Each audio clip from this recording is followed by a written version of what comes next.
Hai teman-teman, balik lagi di channel Topaz Optical Persada. Kali ini kita akan bahas sedikit mengenai jaringan, khususnya mengenai media transmisi jaringan yang digunakan. Ada dua media transmisi jaringan yaitu media kabel dan tanpa kabel atau wireless. Saat ini mungkin teman-teman sudah akrab sekali dengan jaringan komputer yang berbasis wireless atau tanpa kabel. Memang media wireless ini lebih praktis dibandingkan menggunakan kabel, karena tidak membutuhkan instalasi kabel yang cenderung ribet. Namun demikian ternyata penggunaan jaringan kabel sampai saat ini masih banyak digunakan. Apa itu jaringan kabel? Sesuai namanya, jaringan kabel adalah sesuai sistem jaringan komputer yang menggunakan kabel sebagai media utama dalam melakukan transmisi data. Koneksi jaringan dengan menggunakan kabel ini bisa diterapkan hampir seluruh jenis jaringan, baik dari segi topologi jaringan, maupun jenis-jenis jaringan komputer itu sendiri. Jaringan kabel sudah menjadi salah satu perangkat keras jaringan komputer yang sangat penting digunakan secara luas. Alasan penggunaan jaringan kabel, ada beberapa alasan yang mendasari beberapa jenis jaringan kabel masih digunakan secara luas, untuk kepentingan pembuatan sebuah jaringan. Berikut ini beberapa alasannya. Alasan yang pertama adalah, jaringan kabel bisa menyuplai kebutuhan jaringan di daerah pelosok yang belum memiliki akses secara wireless atau tanpa kabel. Jadi kabel ini bisa diakses kepada tempat-tempat yang pelosok yang memang di sana belum ada yang bisa menggunakan access point secara wireless. Yang kedua, konsumtif jaringan kabel masih lebih murah dibandingkan dengan jaringan tanpa kabel atau wireless. Yang ketiga, jaringan kabel cenderung lebih stabil dalam mentransmisi data. Dan nomor 4, jaringan kabel cenderung tidak mempengaruhi oleh cuaca. Selain keunggulan-keunggulan, jaringan kabel juga memiliki beberapa kelemahan meskipun saat ini jaringan kabel masih banyak digunakan dan sangat populer, namun demikian juga jadi beberapa kekurangan, di antaranya adalah yang pertama, membutuhkan jumlah kabel yang banyak untuk suatu jaringan luas dan juga besar. Kemudian nomor 2, penempatan kabel yang harus diperhatikan, agar terhindar dari masalah-masalah kabel seperti digigit oleh hewan atau binatang. Yang nomor 3, terkadang instalasi jaringan kabel melibatkan banyak kabel, sering terlihat tidak rapih dan berantakan. Fungsi jaringan kabel? Fungsi dari sebuah kabel jaringan itu sendiri adalah mentransmisikan data yang diperoleh dari server, menuju komputer user yang mengandalkan koneksi dari sebuah kabel.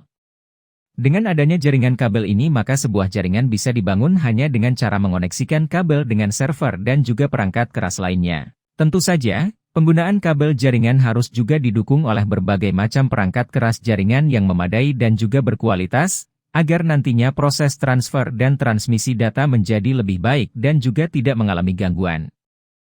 Kabel jaringan kabel saat ini terdiri dari beberapa jenis. Paling tidak ada 3 macam kabel jaringan yang bisa digunakan saat ini dalam membentuk suatu jaringan. Ketika kabel tersebut diantaranya adalah yang pertama adalah kabel koaksial. Kabel koaksial adalah kabel jaringan yang terdiri dari 2 lapisan konduktor. Lapisan pertama posisinya berada pada bagian tengah berupa kawat tembaga padat dengan dibungkus lapisan isolator. Lapisan kedua berada di atas lapisan isolator berbahan metal biasa disebut metal shielded yang fungsinya untuk mencegah gangguan dari luar. Kabel ini bisa dipakai untuk menghubungkan antar perangkat komputer. Dalam penggunaan kabel koaksial ini sering digunakan untuk penggunaan jaringan dengan bandwidth yang tinggi karena lebih aman dari segala gangguan. Prinsip kerja kabel koaksial adalah dengan menghantarkan sinyal listrik dari sumber ke tujuan. Kabel jaringan jenis ini memiliki kelebihan berupa jangkauan kecepatan dan transmisi data yang cepat, masa penggunaan panjang, serta harganya yang murah. Namun, saat ini kabel koaksial sudah mulai banyak ditinggalkan oleh penggunanya, karena port BNC pada perangkat komputer dan jaringan sudah jarang ditemui. Ini karena untuk pemasangan kabel koaksial membutuhkan keahlian yang khusus, tidak semudah memasang konektor jenis kabel lainnya. Jika dibandingkan dengan beberapa kabel jaringan komputer lainnya seperti kabel twisted pair ataupun fiber optik, tentunya kabel jaringan koaksial memiliki kelebihan dan kekurangannya tersendiri. Untuk mengetahui apa saja kelebihan dan kekurangan dari kabel jaringan koaksial, dan berikut ini kami jabarkan beberapa di antaranya. Pertama, kabel jaringan koaksial memiliki tingkat keandalan yang tinggi dalam proses transmisi meskipun terbatas dari segi jangkauan. Kedua, kabel jaringan koaksial lebih murah dari kabel fiber optik. Ketiga, teknologi yang dianut kabel jaringan koaksial sudah sangat umum alias tidak asing lagi karena sudah digunakan selama puluhan tahun untuk berbagai jenis komunikasi data. Keempat, kabel jaringan koaksial mempunyai kemampuan dalam menyalurkan sinyal-sinyal listrik yang lebih besar dibandingkan saluran transmisi dari kawat biasa. Kelima, kabel jaringan koaksial memiliki ketahanan arus yang semakin kecil pada frekuensi yang lebih tinggi. Jenis kabel ini biasa digunakan pada beberapa perangkat yang akrab serta sering Anda temui dalam kehidupan sehari-hari. Contoh penggunaan kabel koaksial. Pertama, penghubung antar hardware pada stasiun radio maupun TV. Kedua, untuk penggunaan CCTV.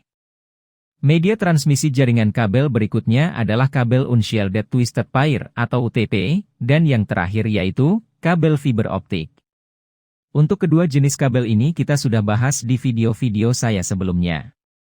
Dan linknya saya sertakan di kolom deskripsi. Mungkin itu saja yang bisa kita bahas mengenai media transmisi kabel jaringan kali ini. Jika Anda suka channel ini, jangan lupa subscribe, komen, dan klik tombol lonceng supaya tidak ketinggalan video-video kita berikutnya.